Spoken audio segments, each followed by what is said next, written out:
Olá, ouvinte da Rádio Super, internauta das redes e das plataformas de O Tempo.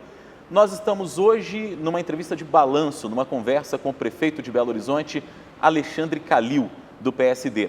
Comigo nessa entrevista, a editora de política de O Tempo, Marina Schettini. Olá, Marina. Oi, Rodrigo. Olá, quem nos assiste, quem nos ouve. Prefeito Alexandre Calil, olá, muito obrigado por nos atender. Obrigado pelo convite.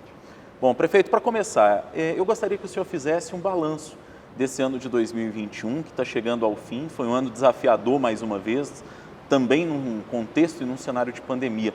Que balanço que o senhor faz desse ano? Olha, eu acho que nós estamos entrando num pós-guerra, né? Em março de 2020 eu falei que nós estávamos entrando numa guerra e até demoraram muito para acreditar nisso. Agora nós estamos num pós-guerra, né? Eu acredito que o pior está passando, né? Mas o balanço do ano é o seguinte: nós demos prova da força do brasileiro, do Belo Horizontino, né? Da resiliência desse povo que aceitou preservar a vida, porque isso não é um esforço do poder público somente, isso é um esforço da população. Então, quer dizer, hoje a gente espremendo a laranja, espremendo bem a laranja, com o bagaço seco na mão, a gente vê que foi feito um trabalho muito bacana, em comum acordo, né, do poder público, da prefeitura com a população.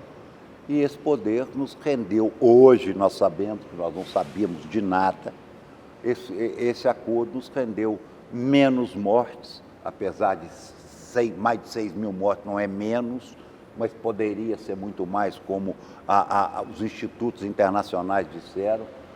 Então, foi um ano muito duro para o prefeito, foi um ano muito difícil, mas foi um ano que no final, pessoalmente, não é o ano da prefeitura, pessoalmente eu sinto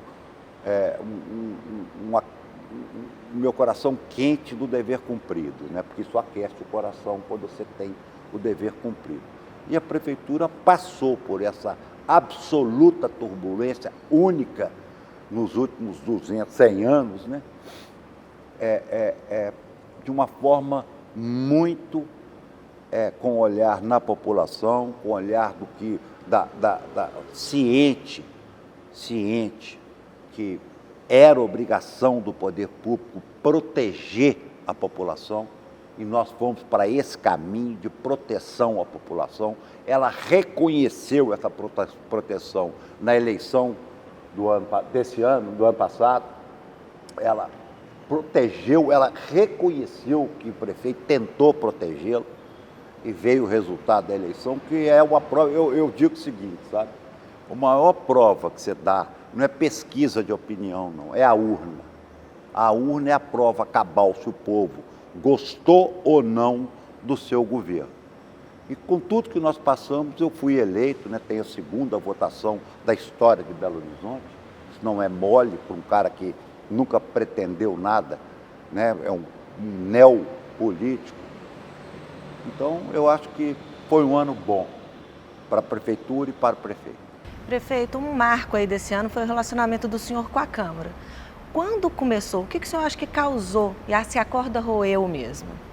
Não, olha, é republicano. Então, quer dizer, eu vi muita agressão e agredi muito pouco. É aquele negócio, eles te dão um soco na cara. Você fala assim, puxa, você me deu um soco na cara, você é bobo. Aí repercute o bobo como se fosse um soco na cara. Então, eu recebo isso com muita tranquilidade. Tem sabe? como recuperar essa relação? Não, claro que tem. Deixa eu te falar. Não há nada. Né? A única hora que eu fiquei com raiva, vocês acompanharam, foi quando, por politicagem imoral e indecente, tiraram o dinheiro do pobre, do Vilarinho, do Isidora. Isso me indignou muito. Sabe que já arrependeram, naturalmente, que teve uma repercussão que eles não esperavam. Agora, se votam, derruba veto, eu veto porque é para o bem da cidade. Derrubaram, assumam que derrubaram. Então, quer dizer, eu não tenho, eu acho que eu incomodo muito mais a Câmara por não ligar. Eu acho que a imprensa liga mais e a Câmara liga mais do que o prefeito. Prefeito, nós ouvimos por parte de alguns vereadores e até por parte da presidente da Câmara a conversa de um eventual impeachment.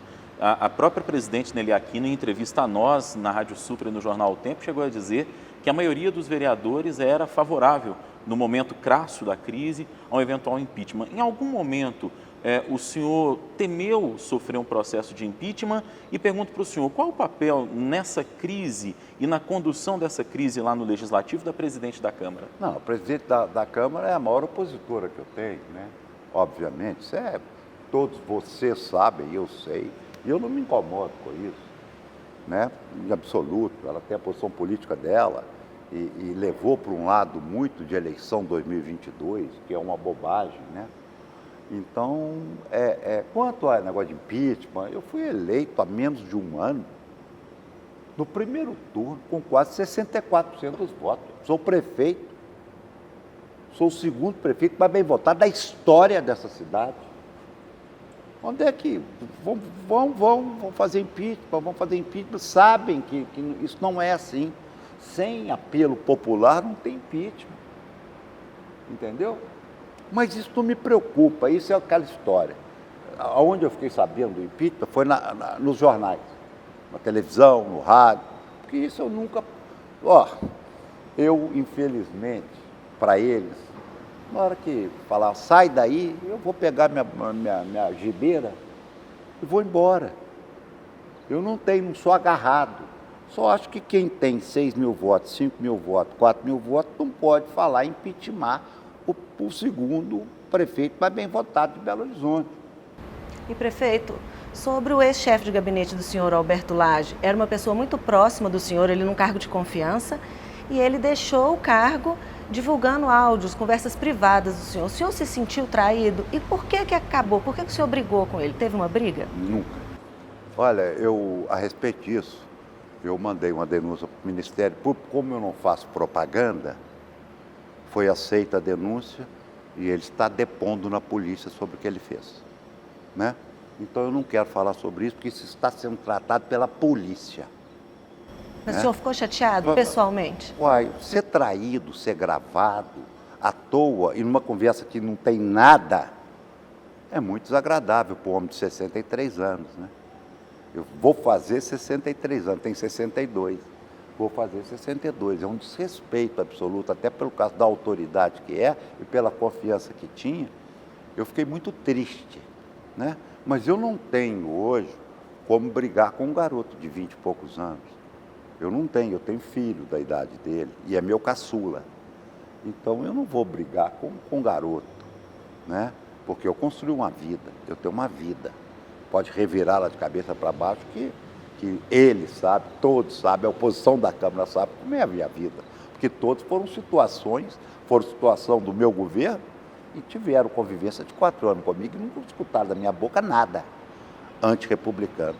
Quando vinham aqui e frequentavam a minha sala. Então, todos sabem quem eu sou. Prefeito, todos, com detalhes. Prefeito, o ex-chefe de gabinete do senhor fez uma série de acusações e ataques a Adalclever Lopes, que hoje tem um papel importante até na articulação política do senhor. A gente ouviu também reclamações dos governadores dizendo que muitas vezes as demandas eram passadas, o Adalclever dizia que estava tudo certo, quando na verdade as coisas não estavam certas. Qual é o papel efetivo de Adalclever Lopes no governo do senhor? E o senhor se sente incomodado de alguma maneira com a presença da Adalclever no governo diante de tudo isso que aconteceu, tanto na relação com a Câmara quanto com essas denúncias feitas pelo Alberto Lage? O Adalclever saiu, né?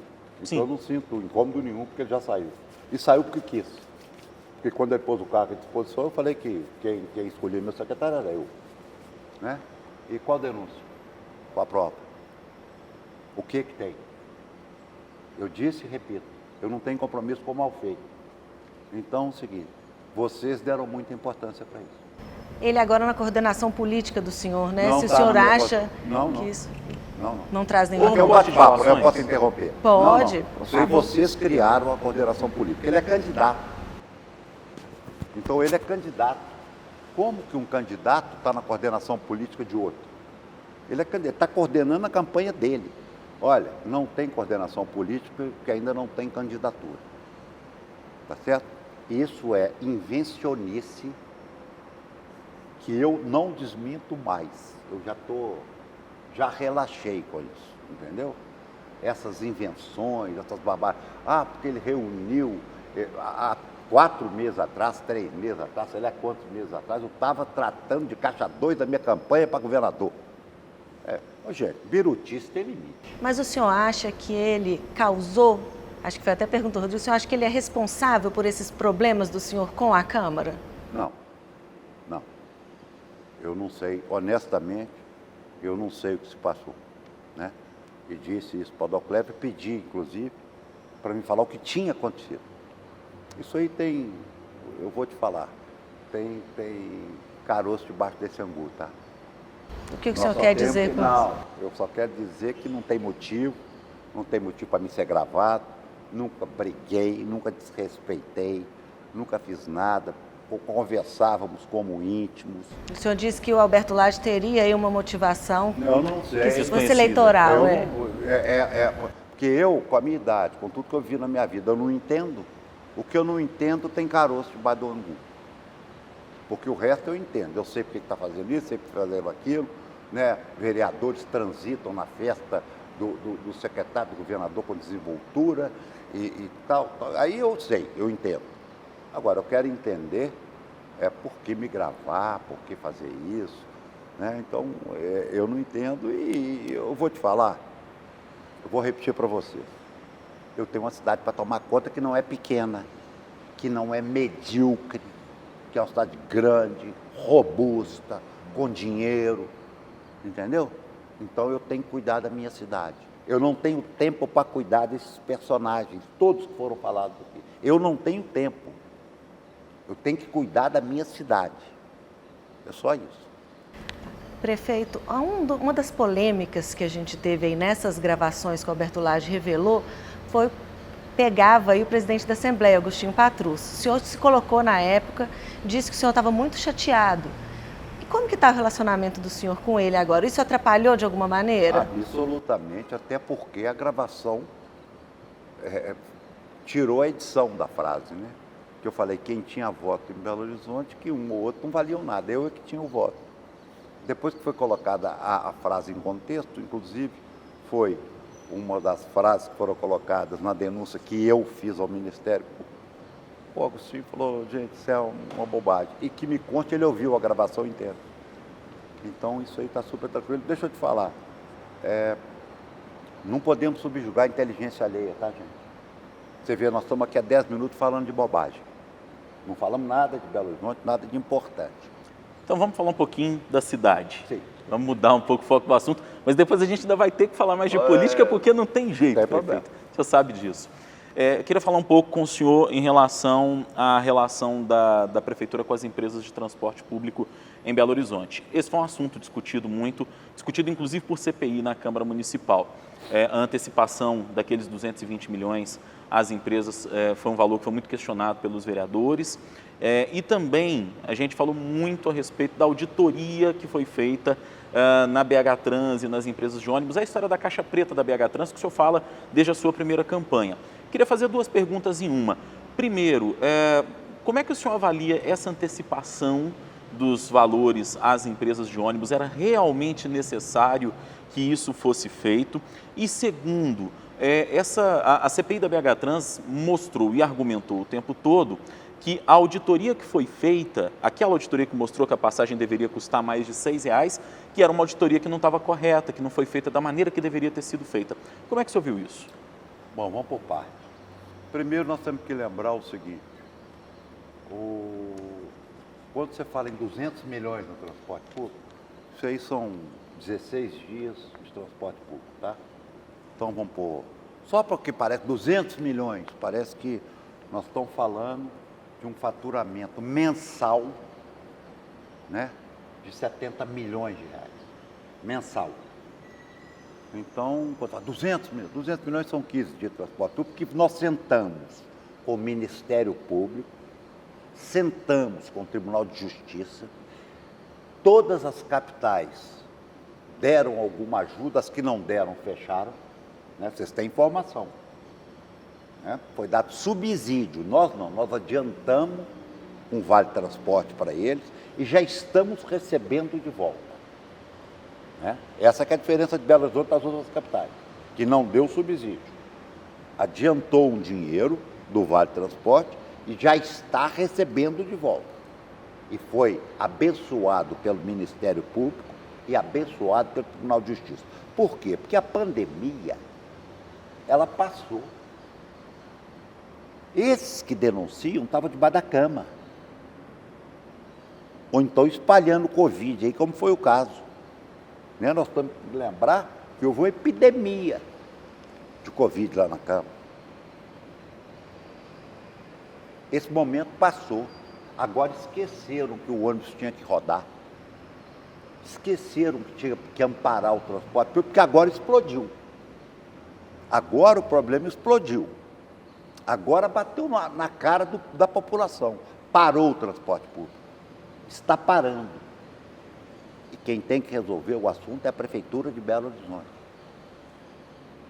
Entendeu? Então, sobre os 200 milhões de reais, que corresponde a 15, 20 dias de transporte público, já está sendo devolvido para a Prefeitura com a bênção do Ministério Público e do Tribunal de Justiça, porque ninguém aqui é irresponsável de tomar uma atitude destas na caneta sem ninguém na mesa. Então, aqui só tem gente séria e responsável pelo que faz. O outro assunto é sobre a questão da caixa preta da BH Trans e a a auditoria. É o seguinte, nós contratamos uma auditoria. A auditoria falou que a passagem tinha que ser 6 e tanto. Trouxeram a auditoria para mim, na maior boa fé. Eu falei assim, é 6 e tanto? É. Então rasga e joga fora, que eu não vou dar o aumento. Ponto. Foi isso que aconteceu. A população de Belo Horizonte tem que saber. Fizemos auditoria. Ela chegou à conclusão que tinha que pagar, a passagem tinha que subir de R$ 4,50 para R$ 6,50. Né? Em 5 anos de prefeitura, eu dei um aumento para ônibus. Inédito na cidade. Inédito. Nunca nenhum prefeito fez isso. Quando chegou o aumento da passagem, eu falei, não vou dar o aumento. Acabou. Qual é o prejuízo? R$ 900 mil que custou a auditoria. Nós já estamos recorrendo para pegar o dinheiro de volta. Entendeu? Qual o prejuízo, tirando esse, que foi os R$ 900 mil, que foi pago para a auditoria, e nós já estamos para pedir, a Procuradoria já está pedindo? Qual o prejuízo que isso trouxe para a Prefeitura de Belo Horizonte? O senhor em nenhum momento desconfiou dessa auditoria, não, prefeito? Não tem nada para desconfiar dela, a conta é simples. Está provado aí. O transporte público não fecha. Desconfiar por quê? Alguém tem algum motivo para desconfiar? Sem ser palavras julgadas a microfone ao vento? Quem de nós aqui pode desconfiar de 141 mil documentos que foram empilhados nessa sala aqui? Quem tem cabedal para desconfiar? Nenhum de nós aqui tem. Nenhum deles lá tem. Entendeu? O que tem é vontade política. Eu não vou dar o aumento, ponto final. E não foi dado. E essa auditoria virou um assunto da imprensa. Por quê? Não afetou em nada a população de Belo Horizonte, em nada a Prefeitura de Belo Horizonte, em nada. O subsídio é um caminho, prefeito? Algumas capitais já praticam isso, outras cidades fora do Brasil, e esse assunto volta e meia é discutido. A Prefeitura teria condição? Seria um caminho? Olha, nós estamos justamente resolvendo esse assunto. Né? Porque o subsídio é um negócio que, num momento determinado, ele pode seguir. Ele não pode ser cego para sempre. Né? Falar, daqui para frente é assim. E qual é o valor? Como é que essa conta vai fechar? Porque eu soube outro dia que São Paulo deve 4,5 bi de subsídio. A Prefeitura. Então, quer dizer, é água e o fubá, né? Nós temos que medir, porque é muita responsabilidade.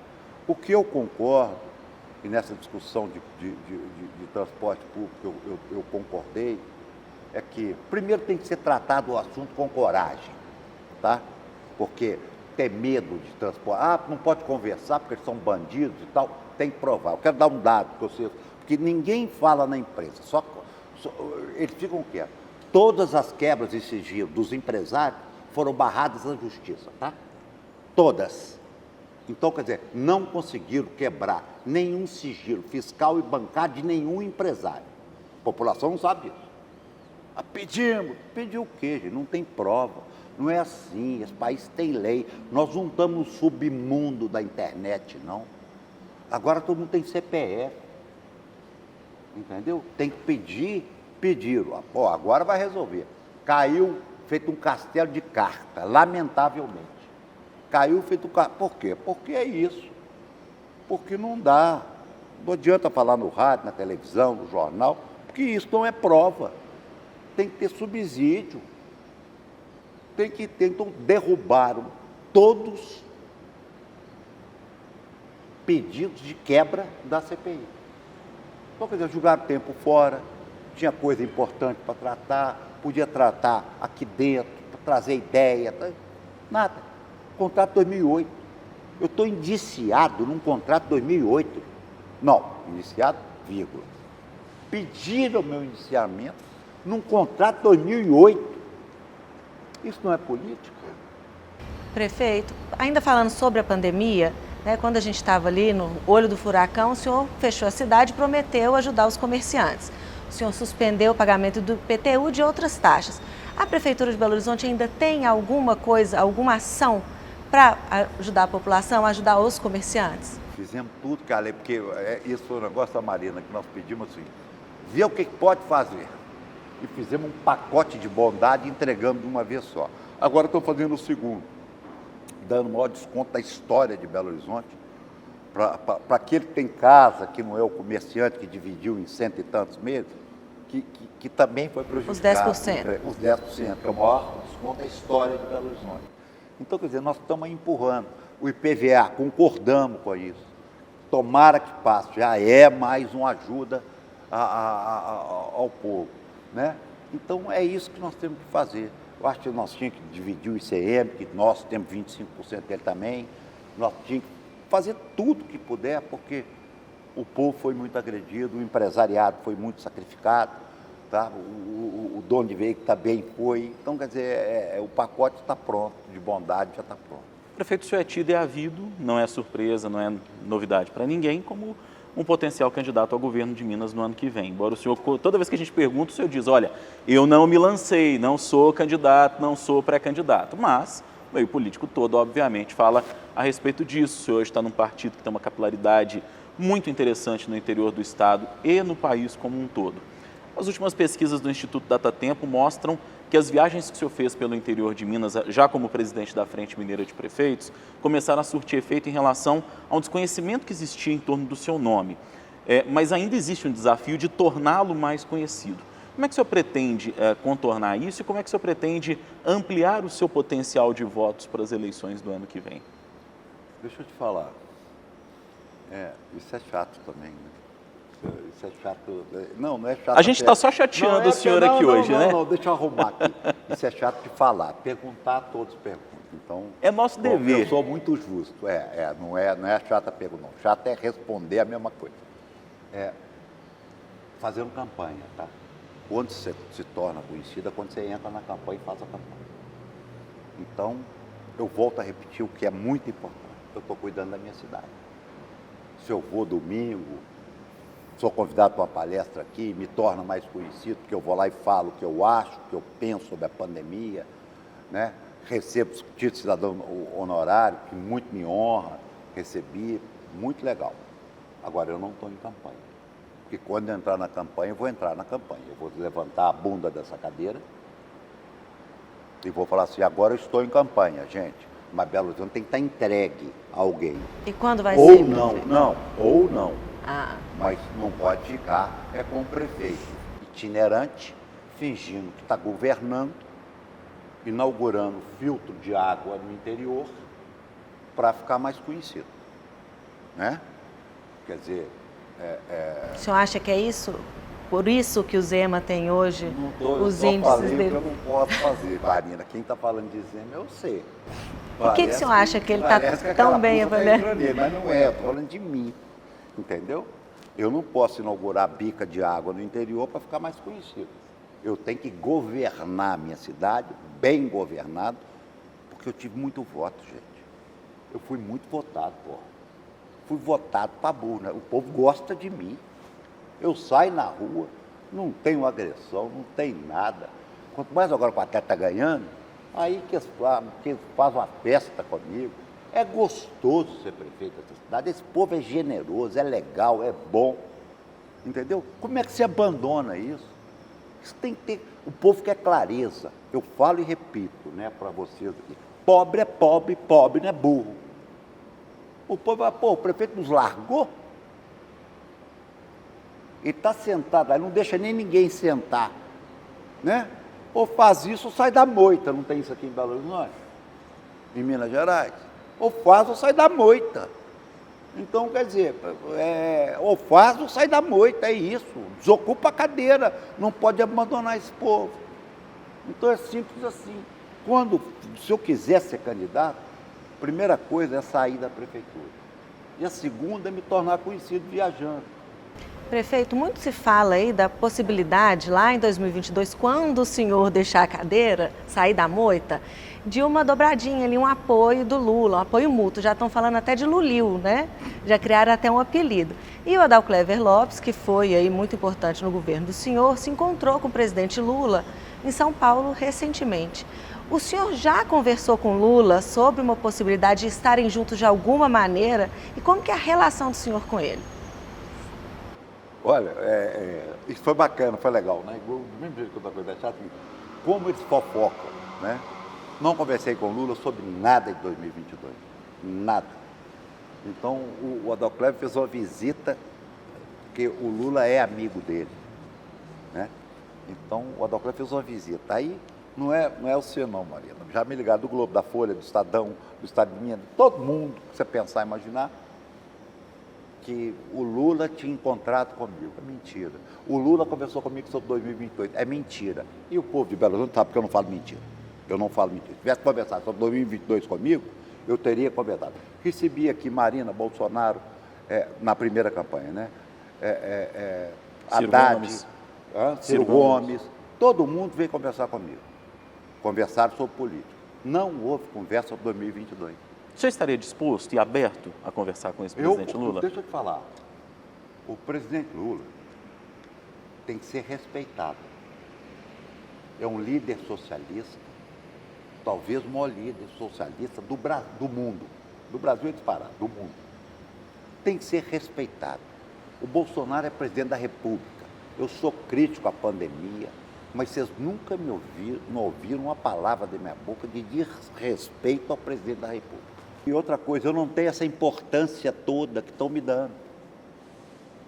Tá certo? Eu não tenho essa importância toda que estão me dando.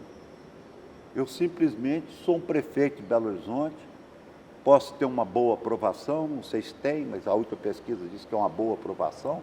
Sou respeitado pelo povo que me elegeu, trabalho para ele e me dão uma importância muito maior do que eu tenho, né? Então isso me deixa pouco à vontade. Isso não é bom, isso é ruim. Parece que vai fazer uma grande diferença para o Lula se eu vou apoiar ele ou não. Fazem uma, gente. O Lula tem eleitorado próprio. O Lula tem voo próprio. Eu acho que nem vice adianta para ele. Ele pode escolher o vice que ele quiser, pegar um copo d'água, o meu vice vai ser um copo d'água, o voto é do Lula. O voto é do Bolsonaro. Ah, vai ser o Hamilton Mourão, vai ser o Rodrigo, vai ser o Alexandre, vai ser... O voto é dele. Então essa eleição tem um voto assim muito pessoal, sabe? Grande diferença que vai fazer se eu apoiar A, B ou C. Quanto mais com esses candidatos que estão aí. Então essa é uma grande bobagem que se faz também. E prefeito, enquanto o senhor aí não escolhe, está pensando se vai ou não vai, o cenário vai se formando. E se essa dobradinha, essa aliança, de alguma maneira, entre o partido do senhor e o partido do Lula realmente acontecer, o senhor estaria disposto a abrir mão de uma campanha, de uma candidatura aqui em Minas para trazer o Rodrigo Pacheco? Para disputar o governo? Não, para isso não. Eu posso abrir mão porque eu não quero ser. Mas para dar lugar para outro, né? Até porque, a não ser que tenha alguém, né, que em pesquisa apresente mais chance do nosso partido, de uma coligação que se faça lá em Brasília, que venha pagar a eleição. Eu não tenho esse apego todo a ser nada, né? E quando eu saí para prefeito de Belo Horizonte é porque a pesquisa me dizia que pode ir que você tem chance de ganhar. Então, quer dizer, eu não estou disposto a abrir mão para ninguém de nada. Até porque para abrir mão você tem que ser. Então hoje tem um espaço aberto, se quiser ser, só pular. Né? O Rodrigo Pacheco seria um bom candidato à presidência da República, ele que hoje é do partido do senhor e tem sido lançado pelo Kassab como candidato? Sim. E não há uma distância entre aquilo que o senhor enxerga de papel do Estado para aquilo que ele enxerga, por exemplo, dentro de um mesmo partido? O próprio Rodrigo Pacheco já disse, por exemplo, que defende uma série de políticas liberais do ponto de vista da economia, e o senhor, por aquilo que a gente ouve, por aquilo que a gente vê dos seus posicionamentos, o senhor caminha um pouco mais no espectro do centro ou da esquerda do ponto de vista da economia. Fica uma coisa meio assim, o dito pelo não dito, existe uma dificuldade, até dentro do próprio PSD, de interpretação da visão econômica de cada um, por exemplo? Não. Eu não sou de esquerda. Eu sou humano. Acho que o Estado deve interferir em menos coisa possível. Tá certo? É saúde, educação e segurança. Sou a favor do empresariado, que ele é que gera riqueza, ele é que gera emprego. Sou a favor de privatização, tanto que tem PPP na saúde, tem PPP na educação, tem PPP na iluminação. Então, existe uma confusão, sabe, Rodrigo? Eu já falei isso muito também. Né? É que rotular que a esquerda cuida de pobre. Então, o rico não tem coração, é um idiota, é liberal na economia e mata todo mundo de fome. A minha política social, ela é humana. Ela não é de esquerda, ela é de quem tem coração. E se esse povo que está aí não tem coração, isso é problema deles. Né? Então, quer dizer, o cuidado social não é a economia. A economia tem que andar fora do Estado para ela render imposto, para entrar dinheiro no cofre público, para desviar esse dinheiro para a área social. Então, quer dizer, esse lado meu de fantasia de esquerdinho, que eu não sou e detesto, porque a esquerda é festiva. Ela defende o pobre aqui no microfone e fuma charuto cubano no banheiro. Aí não dá, gente. Aí não dá. Prefeito, a gente está chegando ao fim dessa entrevista, mas antes eu queria fazer só mais uma pergunta, se o senhor me permitir. Numa entrevista recente que o senhor nos deu, quando comentava a situação do IPVA em Minas, que gerou muita polêmica, o senhor disse que Belo Horizonte e o prefeito não existem para o governador do estado. Por quê? Acho que é medo. Então, quer dizer, se eu tivesse menos medo e governasse mais, ele não precisava preocupar tanto comigo, que eu não sou tão perigoso e tão mal assim. Eu sou um cara muito do bem e acho que todo mundo tem que me ver como um cara do bem. Combativo, indignado, turrão, meio ignorante, mas sou muito amoroso, gosto da minha família, gosto das coisas, não gosto de ver gente comprando osso, não gosto de desemprego a 14%, não gosto de ver pobre, não gosto de mulher andando nesses ônibus caindo aos pedaços, mas eu sou um cara do bem total. Prefeito Alexandre Calil, nosso convidado, quero agradecer a sua entrevista, foi um prazer falar com o senhor. Que o senhor tenha um bom ano de 2022. Para vocês também, o pessoal todo aí da Super, onde eu tenho grandes amigos, muito obrigado pelo espaço e bom Natal para a população de Belo Horizonte toda, receba aí meu carinho, desculpa aí qualquer coisa, vamos passar o Natal um pouquinho melhor, não financeiramente, mas só de ter a mãe, o pai e o filho do lado já é muito legal.